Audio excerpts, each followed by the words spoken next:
All right. Welcome to the Art of Renovation Live. I'm your host, Paul Foster from Contact Renovations and Custom Homes.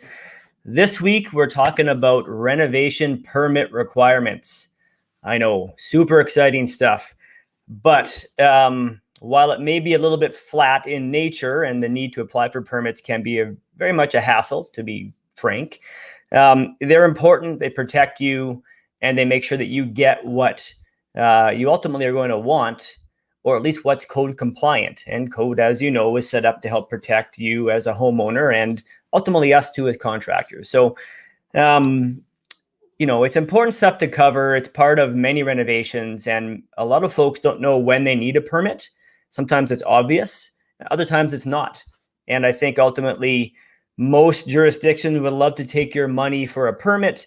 I think it's important that you know when that makes good sense and where there's gray areas. We'll talk a bit about that today too. But I'm bringing in my guest today is Maple Rose Furigay. She comes from, she's a managing director at Inplico Design Solutions, and she helps us out with our permits and various design aspects as well. And she knows a lot about it. She's helped us get some permits very quickly, and she'll have some insight into, when you need a permit, what you can do to help speed up the process, and when to modify your design to avoid the need for a permit, especially if it's non-compliant in some way and you can modify it to make it fly. So it's good information to know up front instead of ending up having to reapply or modify your application on the go, which can always cause delays. So a bit about Maple Rose before I pull her on here. So she's the managing director for Inplico Design Solutions. And with over 13 years of construction industry experience, Maple Rose has honed her craft with both commercial and residential projects and specializes in drafting and design, permitting, and project management. Maple Rose is a certified project management professional and a LEED accredited architectural technologist. And as I mentioned, Maple's helped us out with several projects, both new permits, retroactive permits, as well as designs that go with those. So happy to bring her onto the show here. Give me a second, I'll pull her in. All right. Hey, Maple. Hi, Paul. Welcome. All right. Thank you so much for having me. Yeah, you're very welcome.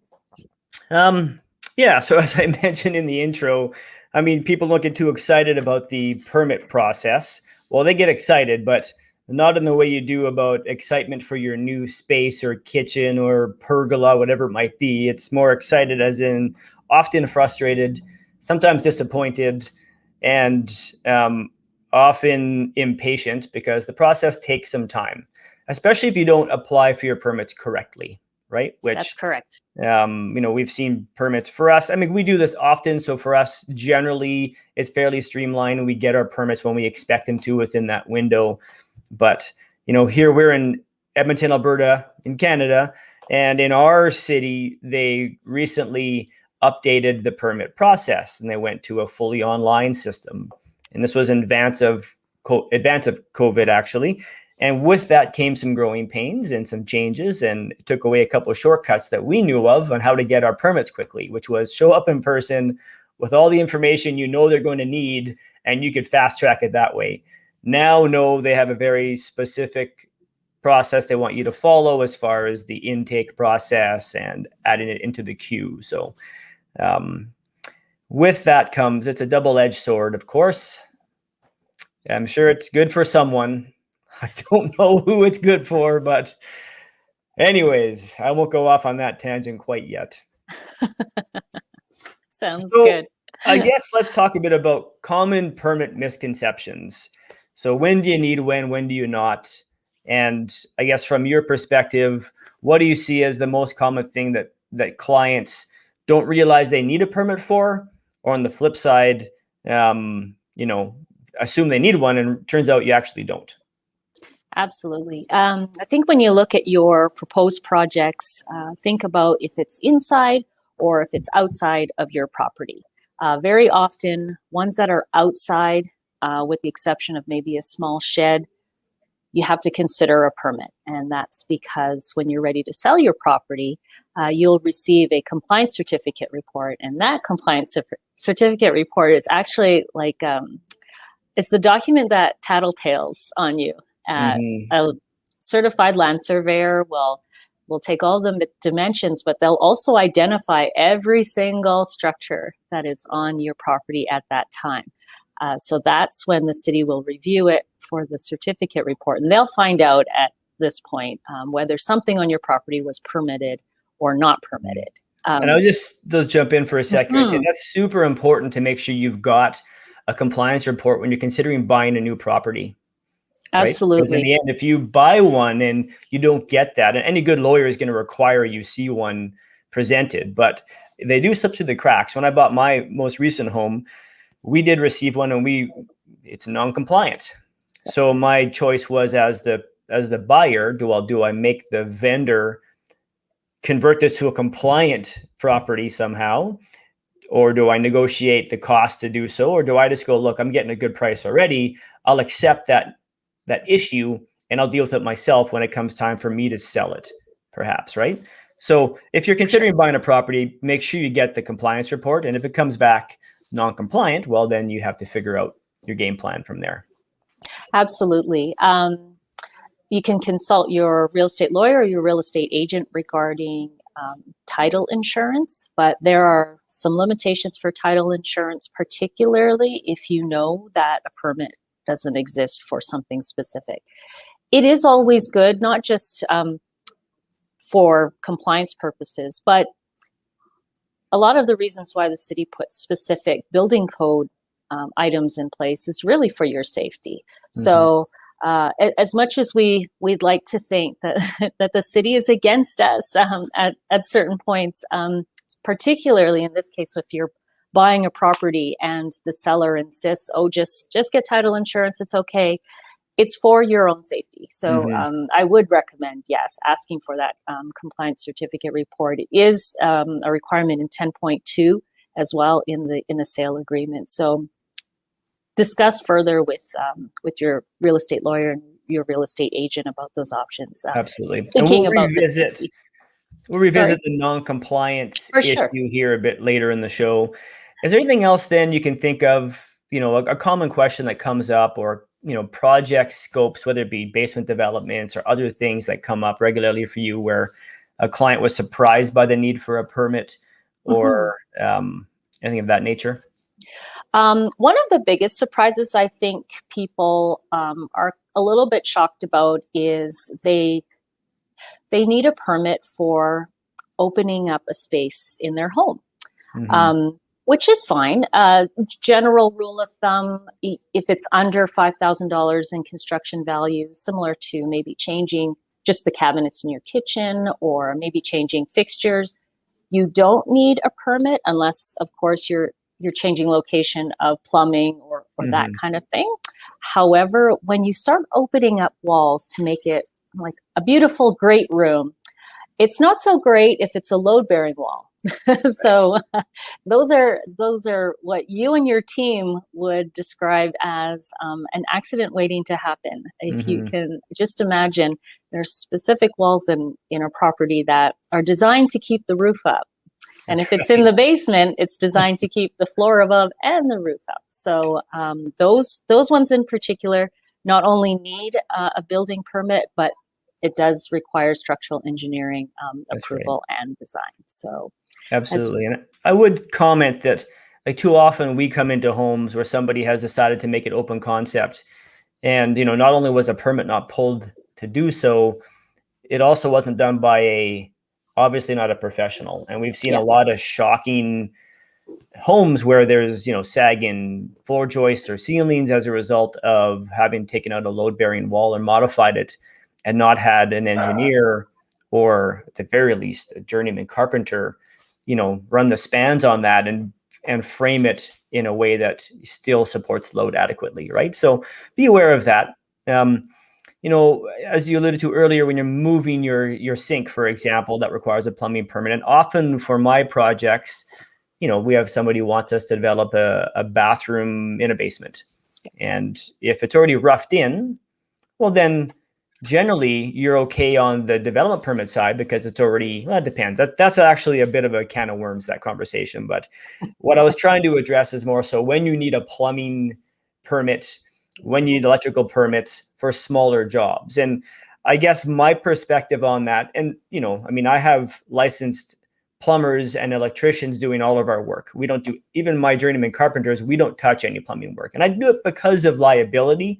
I want to know that there's a journeyman of that specific trade involved in doing the work, right? So For sure. now, if you're going to move your sink to a new location, it requires modifying your rough-in, then yes, the city would like to see a permit pulled. That being said, we have had different inspectors get frustrated with, why are you wasting my time with this inspection before, which is always a shocker, because for the most part, you will see that most often they want to see a permit pulled and an inspection completed. And I always say to my clients, ultimately, if there's a level of liability that's opened up because of the change we're making, we should pull a permit. If we're talking swap out your faucet, there's no need for a permit for that. If we're moving your sink down in your kitchen renovation, the sink's moving down a foot or two, I'm not terribly fussed about whether there's a permit pulled or not, as long as a journeyman plumber has done the work to make sure it still meets the requirements for venting and drainage and all that those things, right? So be aware of that, I suppose, because you'd be surprised when you actually need one. And sometimes when it gets into that gray area, I would say lean on the side of caution. At the very least, make sure that you don't have someone inexperienced doing the install. And you lean on a journeyman plumber, and they'll know what code is and make sure that gets done in a way that's compliant.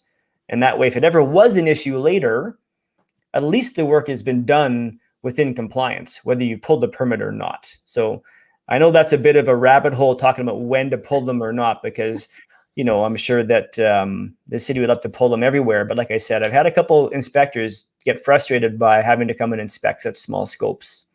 So anyhow, there you go. Well said. Let's talk a bit about, I mean, it's summer. It's a beautiful day out there today.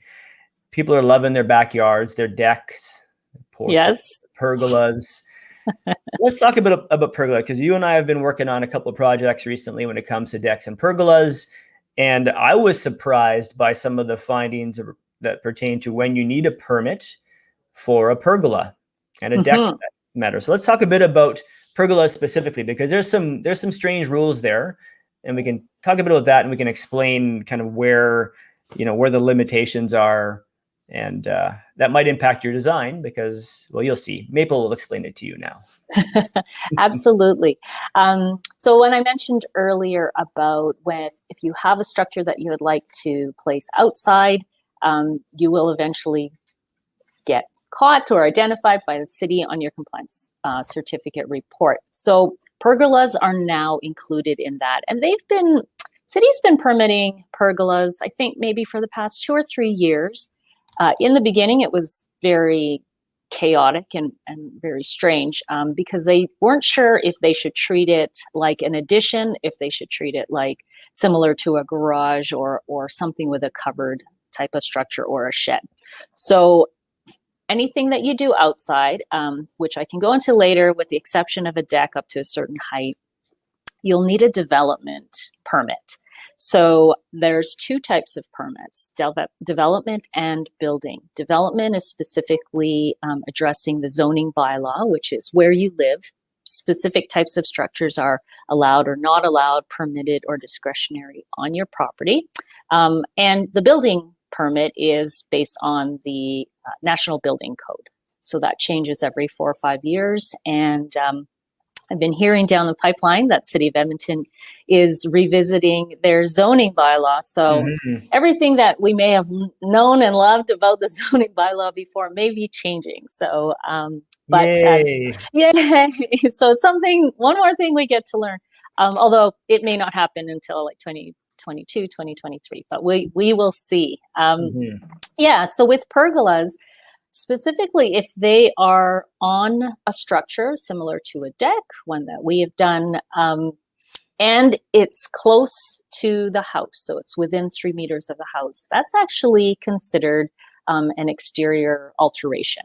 So similar to an addition. So what they're doing right now is they're trying to clearly define the pergolas based on where they're located.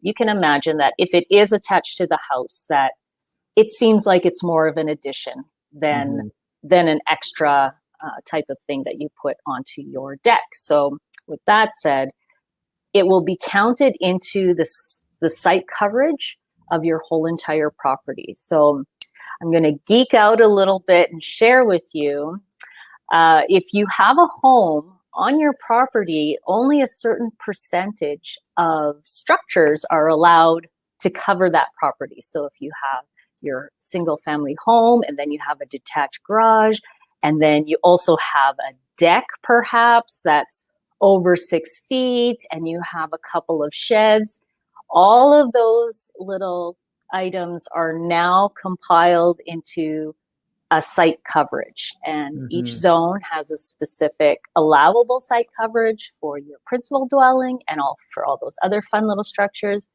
And sometimes I've seen a few times people got a little carried away, built a garage without a permit, but it was much too large and they went over their site coverage. So what happens there is the city doesn't like you very much, but you can get a variance. You can apply for a variance, which means a variation. Yes. And in a worst case scenario, you can be taking down your new garage, or at least a portion of it that's built outside of what is permissible.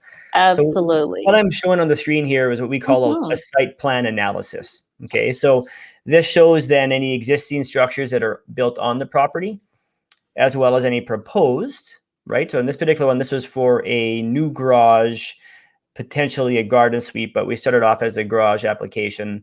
Well, we only got as far as analysis on this project because in the end we realized that there are some challenges that would come with this project. So you can see it shows the existing house and covered deck areas. That's factored into your lot coverage for your home. And then you get into the garage here, and this document shows where the old one was. It shows all of your setbacks from side yard, rear yard setback, and it shows your zoning, and it shows, you know, all the allowable coverages, what the proposed would be. So there's a little bit of math that goes into this to figure out how much can we develop and how far can this new accessory building, or maybe it's just an addition, whatever it is, how close to the property line can it be? Because there's going to be a minimum requirement, and that's something you have to work within. And if not, then you go down the road of applying for a variance, which then ultimately, most often, the neighbors get to weigh in on. Are they happy with your request for a variance?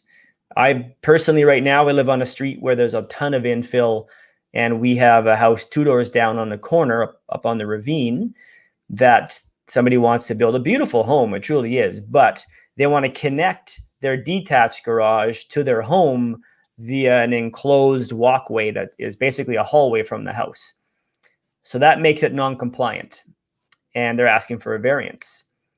And I'm a pretty good neighbor in general, but I don't want to lose my view of the park. I watch my kids play in the park. And if this new home is approved, I'll lose sight line to the park, which is frustrating for me.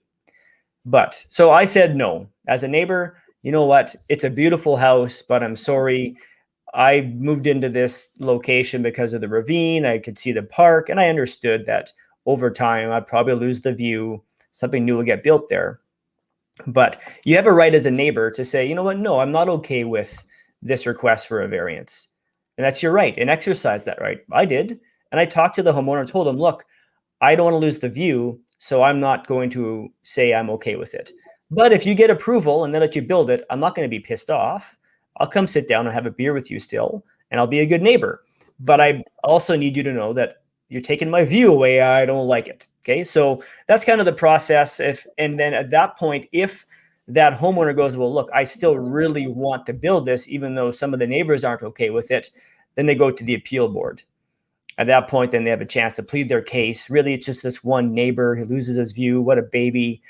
You know, and it goes through that process there. And then ultimately the appeal board makes a decision. So that's the way it works when you apply for a variance. So often I've seen them get approved, and I've had a few get shut down over the years too. So be aware of that. So in any case, my long-winded ramble all started with the site plan analysis, which is what tells you are you compliant now? And what do you want? And what you want to build, will it also be compliant? And it'll tell you the rules of play.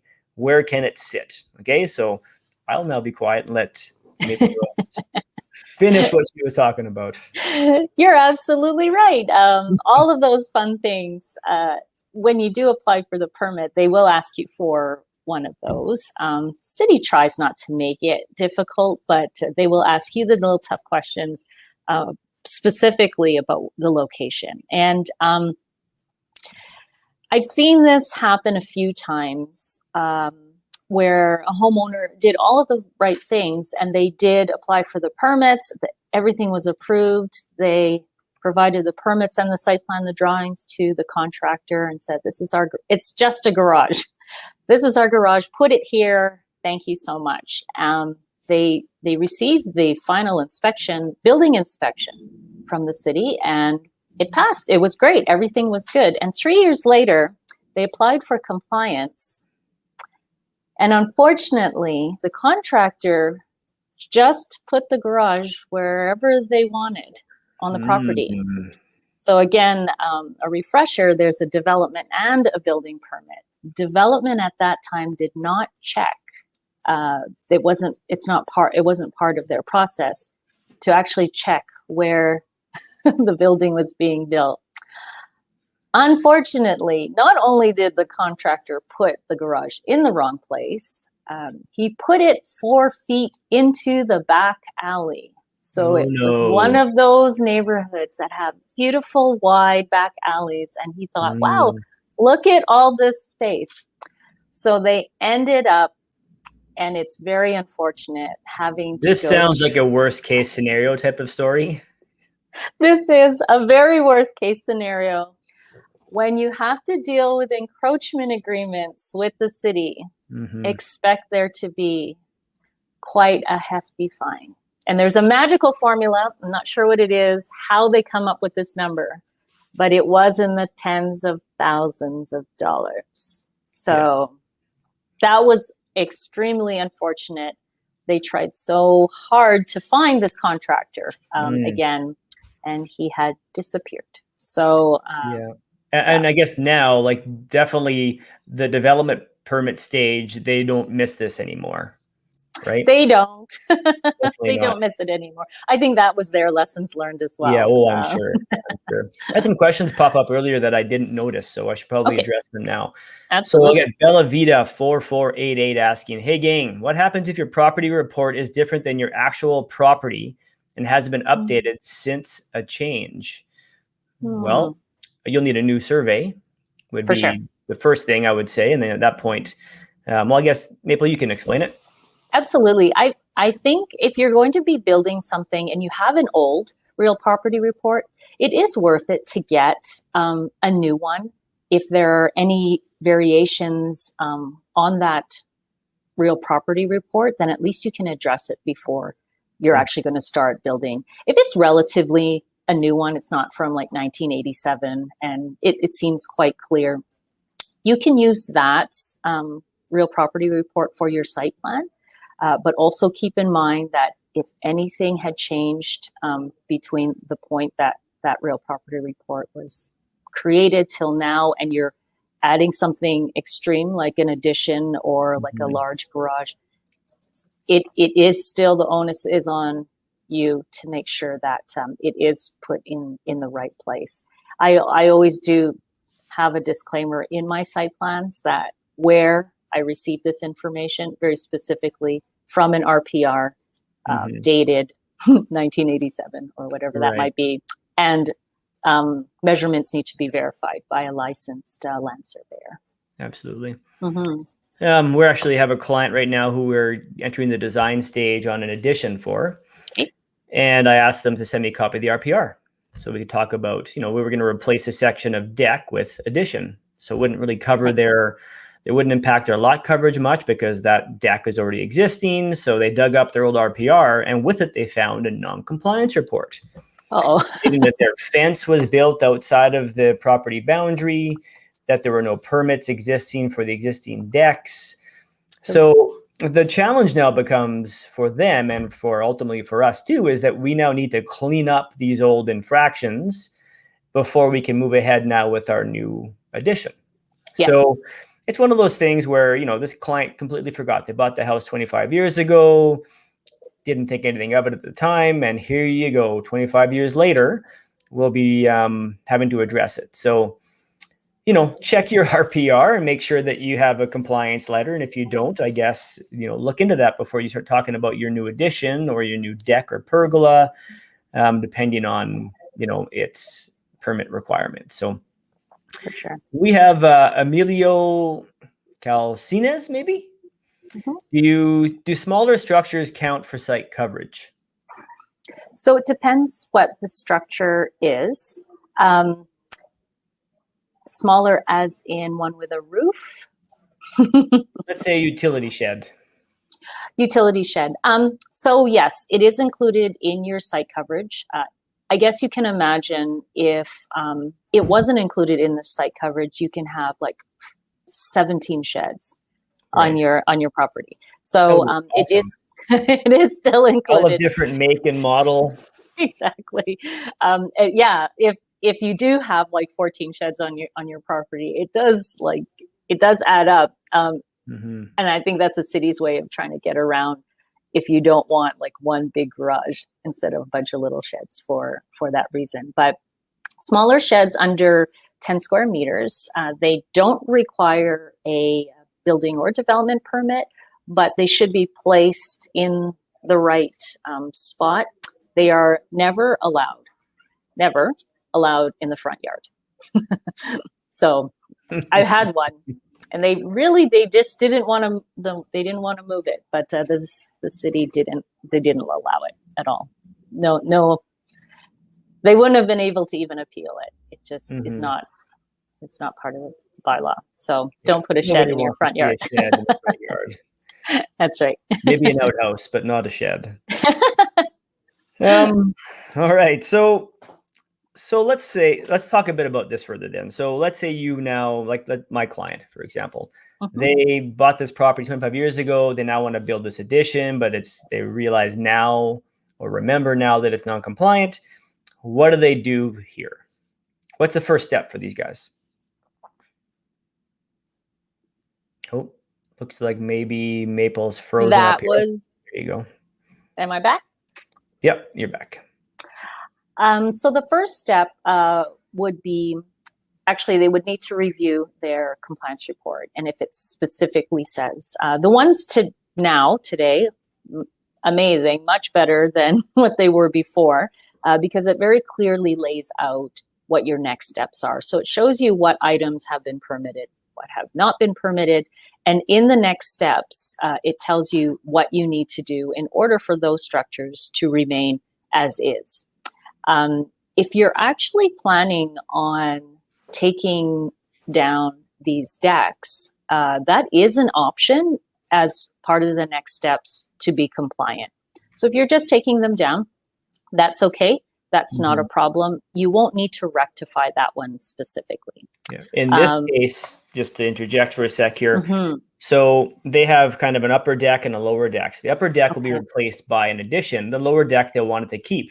But in this compliance report, it states clearly that they are over their allowed lot coverage now as well, right? So something's coming out, or they're applying for a variance. It's basically the only two options that I see at this point. Absolutely. So the city, it's up to their discretion. If it's quite a large variance, so you're maybe asking for 10 or 15% site coverage added onto what you've already have. Yeah, good luck. Well, good luck. And there's quite a bit of, I'm not going to say negotiating, but you do have to write a letter to talk about your hardship should this variance not be allowed.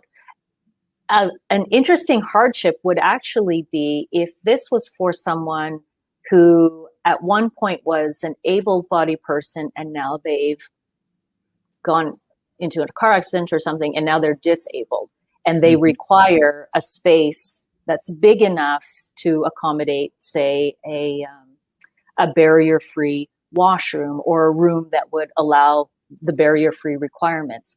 That is a significant hardship that this person is going through and would then require a variance. And that's something the city would definitely visit very seriously because of the hardship is so extreme.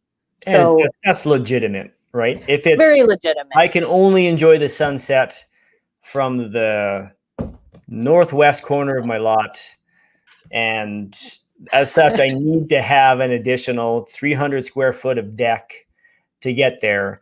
I don't necessarily see that one flying. So yes, they would say, no. right. Don't even waste any more taxpayer time with this one. So I guess when it comes to, retroactive permits, I guess explain a little bit about what the process is there. How do you go about getting your permit then? So I guess it's a bit of a different story. So here we have two issues. We have one is non-compliance. So how do we get that approved, right? And then we have another issue, which would be, you've bought a home and find out you had a basement development done by the previous owner that was never permitted, right? So I think for now, for the non-compliance issue, we've kind of addressed that. Look, you're either looking at modifying what's there to be compliant, or you're applying for a variance, right? Yes. So if that's your issue, then you're going to want to talk to A, I guess your realtor, B, your contractor, and C, your partner to figure out what you're comfortable with and your family within the changes within that space. So let's move on now to, let's say, for example, a while back, you helped us clean up a permit for a client who had bought a home and found out later on, turns out never had a development permit pulled for the basement, right? So what's the process there? Where do you start? So interior renovations that are done without a permit, the city doesn't really know that renovation has happened. But when you do sell, there's somewhere in that sales agreement that says, have you pulled all of your permits? And if someone says, no, I didn't know I needed one for my basement, you'll have to go through that process. So you are able to get, for a basement, for example, a building permit after the fact. Unfortunately, you cannot get an HVAC, plumbing, or electrical permit after the fact. So if you are a home buyer, and they disclosed we didn't get permits for the basement, but we can get a building permit from the city, don't mistake that for it also covering the HVAC, electrical, and plumbing. Right. Those three items in particular cannot be permitted retroactively. Not without a new inspection. Not without a new inspection, which means, and as you know, there are two, your rough-in and then your final. They need to actually take down the drywall, uncover what has been. It depends on the complexity of the project, I guess, or what was developed, right? So we've had them before where we had to strip back drywall for the whole basement. They want to see it depends on your inspector too. Sometimes you get a real stickler. Other times, someone is more tolerant and understanding of, oh man, poor you as the homeowner. I can assure you, when the contractor screws up, they are not nearly as tolerant as with the homeowner. So, just be aware of that. And often, again, I won't go down that rabbit hole right now. I'll say they do give there are some advantages to homeowners calling in for permits inspections versus the contractor. But in this case, sometimes you have to pull off all the drywall. Sometimes it's a few key points to be able to assess how the wiring was completed at potentially a junction box or whatnot. So. But it becomes really difficult on the plumbing rough-in inspection and when everything's done, because they would have wanted to see the groundwork, perhaps. Exactly. Right. So what does that mean now? You're breaking up concrete in your basement floor. Like these can be big problems, and depending on how it's managed. So I would definitely suggest reach out to get some help if that comes up. Right. Talk to someone like Maple or like myself, to at least get the ball rolling in the right direction, to make sure that you don't get yourself into too big of a mess and start doing too much demolition before we're able to see where we can get an inspector who is reasonable and goes, look, we're talking about $20,000 of damage to confirm, that the roughing is compliant. There might be other ways to do it. And sometimes they'll let us scope the lines with cameras. Sometimes there's different ways to approach it. So there you go. There's my little tidbit. Absolutely. And it's important when it comes to your home insurance as well. Mm-hmm. If you purchased a home and they had already clearly told you, oh no, we didn't get a permit for the basement. And you went, oh no, that's okay, I don't mind. And you purchased this property and heaven forbid, there was a flood, there was a fire, there was something. One of the first things the insurance company does is they do ask the city, was there a permit pulled for the basement development? Mm-hmm. And because you already knew, insurance companies don't like that. They don't like that you didn't do anything about it. So it really is for your safety and in your best interest to make sure all your permits are in place. Absolutely.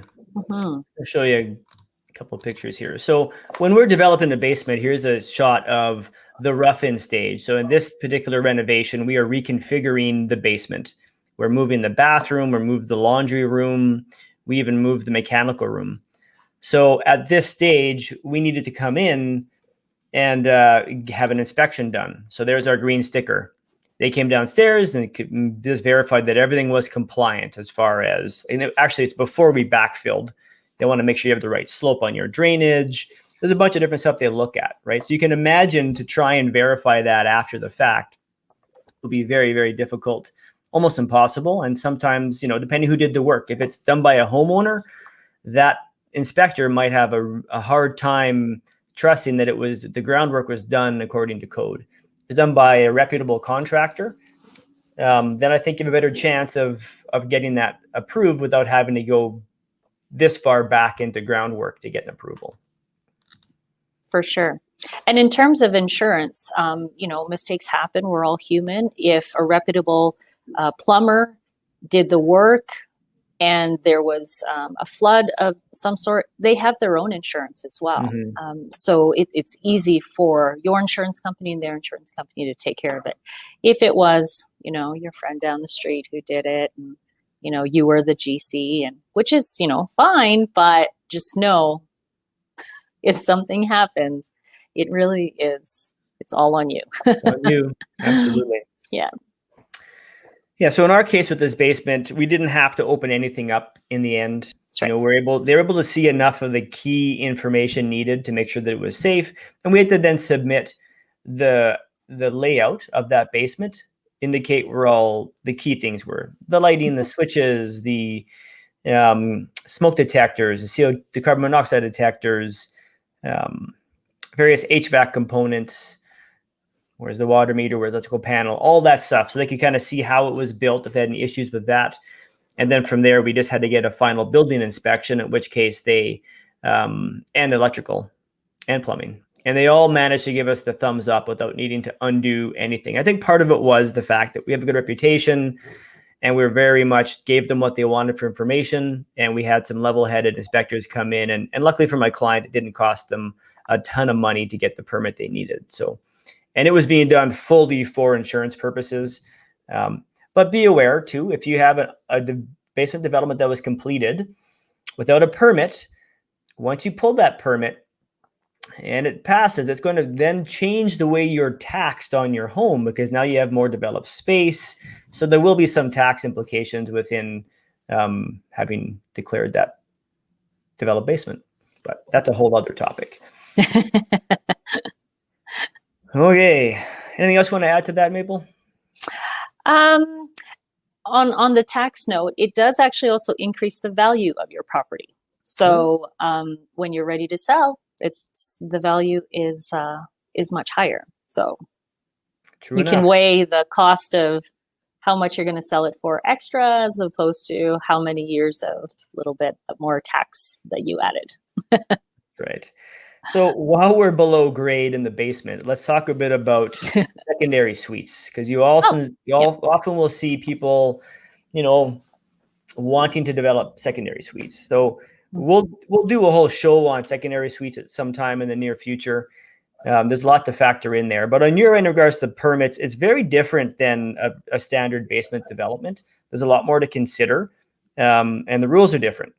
So, Absolutely. be aware, and I just quickly on a cost basis. So for us, when we do our average basic developments are somewhere in that $70-$75 a square foot range. We do nice stuff. So, keep that in mind. But on the secondary suites, we're up at $100 a square foot minimum to develop a secondary suite in the basement, because there's such different requirements. And if you're not seeing a big spread between your two costs from your contractor, if it was a secondary suite or not, you better make sure you're actually getting a compliant development at that point. And Maple can explain the differences there for us. Absolutely. There's so much more involved with a secondary suite. It is worth it because it now becomes, your property becomes an income property. So now you can help you pay the mortgage, whatever. But with secondary suites, they're now considered a multifamily unit. So you have your nice bungalow, you have the basement. You don't need to use the basement. So you develop it as a secondary suite. You have now brought another tenant into your property. And so a lot of things change. And with that said, the city would like all high professional tradespeople to do the job. So as a secondary suite, your electrician has to be a master electrician. HVAC and plumbing, they all have to have, along with electrical, they all need to have a business license with the city of Edmonton. This is the city's way. They just started doing this maybe about a year or a year and a half now. They really want to make sure that the trades that are working with these contractors who are applying for permits are all legitimate, because there are just so many issues. I was on 2 site visit yesterday that had exactly to do with what we're talking about today. The clients just thought they would manage the projects themselves, try and do some of the work as cheaply as they could. And both of them have lost out now. So oh my goodness, we're going through a lot with them. But we'll get it done. But it's a very, very hard lesson. It really is. So for secondary suites, a couple of just basic items to consider when you're looking at doing a secondary suite is there has to be 2 heating sources. There's a lot of great, and Paul, you could probably have a whole show on HVAC and heating. So many great options now, as opposed to just forced air heating. But your secondary suite must have the 2 sources of heating. Just recently, the city has introduced now sound separation. So there's a specific type of sound separation you need in your ceiling, assuming that the secondary suite is an up and down type of situation. So there has to be that sound barrier in there.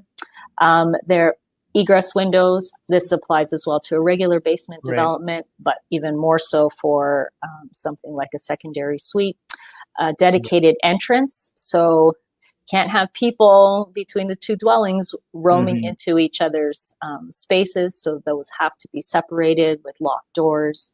In the mechanical room, I find with a lot of older buildings that they have the capacity to add the second heat source, but the walls are so close to where the heat sources are now. Those all have to be drywall. They all have to be fire rated in the event that there's something fully sealed. Yeah, you can't run the risk of sharing air between the 2 dwellings. Right? That's right. And hence the 2 separate heating sources. So if one was on fire, the other won't be as well.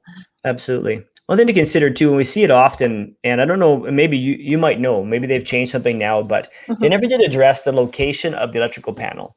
So we've seen a lot of people who want to build secondary suites, and they want to leave their electrical panel in the mechanical room, which is down in the secondary suite. Yep. So think about the risk of doing that. Tenants. I was a tenant once. Was I fantastic? Most of the time. But I had some friends who weren't fantastic. And we did get into some quarrels with landlords from time to time. And can you imagine if you had someone who was spiteful enough to start messing with the electrical panel that controlled the upstairs suite, which is your primary residence? Now you have a tenant ultimately having control of the power in your home. So has the city addressed this yet? Because as of last year, we were still able to develop a secondary suite with the panel in a shared access area, which to me is just crazy. But there have been no changes to the updated building code from 2019 regarding a secondary suite panel location. So that would be electrical permit or electrical code related. Electrical code is interested in, of course, just safety and that kind of thing. They don't think about emotions. They don't think about friends not getting along or landlords not getting along. That's kind of not within their scope of analysis when it comes to what should be code for electrical. I agree with you. It's not the first time a homeowner has asked me, should I move the electrical panel outside of the suite and maybe put it in like the shared common area on the landing? So the biggest challenge with that would then be your electrical contractor bill is going to be astronomical. Yeah, you're looking at a few grand to move that panel. Yeah, at least. Yeah, right. Yeah, exactly. It's not code right now. They're certainly open, of course, to those types of conversations, but at the moment, that's not. But you should please move it. Okay, just move it. Build it in part of your budget, because I think it's a recipe for disaster. But right, and I'm an optimist, and I still am not worried about it. Let's see, we have 15 minutes left here. Boy, we've only covered 2 of my 7 points that we talk about today. This hour always blows by. A little question from Alyssa Fessick. Is it different if you plan to use the space for Airbnb? Good question. Are there different rules that apply to that now when it comes to short-term rental? So in building code, there may be for development, but for building code, I'm not sure if the city of Edmonton specifically has addressed short-term rentals. I would just assume that if it is a permitted use, which it would probably fall under something similar to a secondary suite, which means an outside person is allowed, or outside tenant is allowed to be a tenant, whether temporary or long-term, short-term in that space. It would have to still follow the same guidelines as like a secondary suite. Yeah, so it's I think shared you want it accommodation. to regardless, because that protects you. Right. I mean, if you have a fire in this basement suite, you want to buy yourself as much time as you can to be able to get that fire put out. And by having separated air supply and heat sources and all that stuff. And I believe there's some level of interlock too within the smoke detectors. Now, I'm not too sure how that works. I don't recall now. It's been a while since you've done one, but I mean, you'd hate to have your alarm go off upstairs if somebody burnt toast in the secondary suite in the basement. But at the same time, if there was a fire downstairs, I think you want to know about it as soon as possible. So absolutely. They do. That is a building code requirement that they do have to be interconnected. So if there was one upstairs, it would go down downstairs as well. And there's also, if there was an electrician on the line, they would talk about the interlocks as well. So I believe it shuts off. It's an electrical HVAC thing where if there was a fire, that automatically the fans would get shut down, so air doesn't circulate. So again, if you're doing a secondary suite, at least ask for some advice. Don't just jump into it. We've seen some shockers over the years, people who tried to do it themselves. And I'm glad that the city's changed the rules, because the homeowner used to be able to pull their own permits and do some of their own work. And don't get me wrong, like I could do my own work in my home, but it doesn't mean that everybody can. And there's some things I wouldn't do. I wouldn't do the electrical, right? I would still call in one of my electrical friends and they would address it for me for liability's sake, for safety for my family. I know a lot, but just enough to be dangerous for myself. And I certainly don't take that risk with my clients' properties either. So, homeowners, it's one thing if you mess up your drywall taping job and the walls look a little bit wonky, that's one thing. But when you start messing up plumbing and electrical, that's a major issue for you, potentially, for your insurance and liability, all that stuff. So for sure. Yeah. Why don't we move to some photos here that you sent over? We talk a bit about them. And, there's definitely some things to consider here code-wise. I'll just start off at the top here. Give me a second. Open these up. If anybody has any questions, feel free to fire away. We'll be happy to answer your questions for you. Okay. So here we've got, looks like a sunroom. We've been asked for a lot of these this year. Nice. I hope you like permits because you're going to need some. Anyhow, beautiful Yes. space.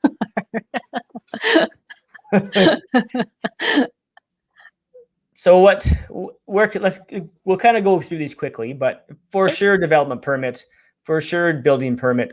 We're doing one of these right now for a client. Okay. And ours is being built on, it's a 3-foot grade beam on piles, which means the foundation is we're gonna have a 3-foot crawl space under the sunroom.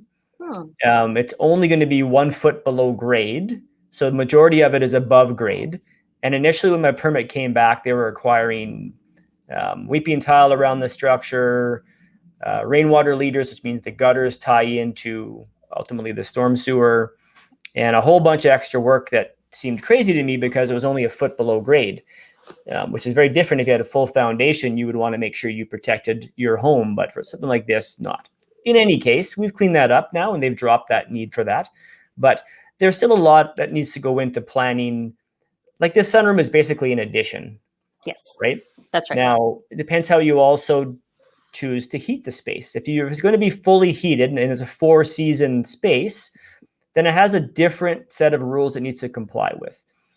If in our case, it's non-heated, there will be a wood stove in there, but it's just for cooking on occasion. The space is not going to be heated. So we didn't have to get into the energy efficiency code the same way we would if it was a heated addition. So just be aware of that, depending on what you want. But, and the same thing here, I mean, lot coverage, lot setbacks from property lines, peak height on roof, all these things will apply like it would with any standard addition. Anything else you want to note about that, Maple? One big one that I get all the time with sunrooms and additions that are existing without permits is those windows are beautiful. Mm-hmm. But if you are building an addition, how can I explain this without it sounding strange? If you're building an addition, the side of the house that's closest to your neighbor, so the neighbor's property line, you're only allowed a specific amount of glazing on that side. So what you would do is you would take the square footage of that entire face of that side of your house, including your addition. And then there's a special calculation in the building code book and a giant table that says, based on how far you are from the property line and how much square footage is on the side of this house, you are allowed 7% windows. Mm-hmm. The city will almost never give you a variance if you are 53% coverage of windows, X amount coverage of windows. That one is not just a building code thing, but it's also a fire safety issue. That's right. So don't go too crazy on that part. Well, you know what? That's another show. Yeah. We have some solutions for that. Mm-hmm. All I'll say is fire suppression system. Okay, Let's move on. Here we got a window well with looks like can't tell if it's awning or casement, that one. Anyways, basement window. Very specific rules around your window wells, what you need for projection, which is the distance from the window out. It's means of egress, so they have to be able to get out of that basement, and there's some very specific rules about that. So when you're planning your basement development, you need to make sure that the city will definitely ask you about this, but just be aware. For sure, absolutely. Especially those that have older developed basements that maybe were permitted back in the day, those will not be compliant now. And they probably would grandfather it through at this stage. Unless you're making further alterations, they might make you bring that up to current code. Mm-hmm. This looks like an office developed in an attic space. So anytime you develop a new space in your house, like for example, you purchased a new home, but they didn't develop the basement. Even though that the rough-in and everything was already put in that basement, because it's a new space you're developing, you'll need a development permit. And the same goes for if you have a nice, beautiful attic, and with COVID and working at home and you can't be around the kids and the kitchen table anymore and you want to develop that space, it's a new space, so you will need a building permit for that. That's right. They basically want to see whenever you change the use of a space, you're going to need a development permit for that. Absolutely. Right? That's generally how it's going to work. Building. Yep. This looks like, I don't know this particular, it's not one of my photos, this is one of yours. Taking out those walls. Yeah.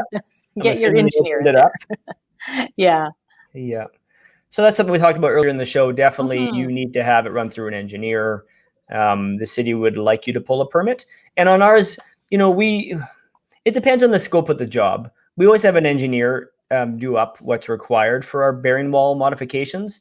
So because of that, we feel confident within, that we're going to give them something that's going to be fully compliant and no liability issue there. But it depends. If the project's more complex, we'll certainly get the city involved. It depends on what the span is and, what's actually above it. So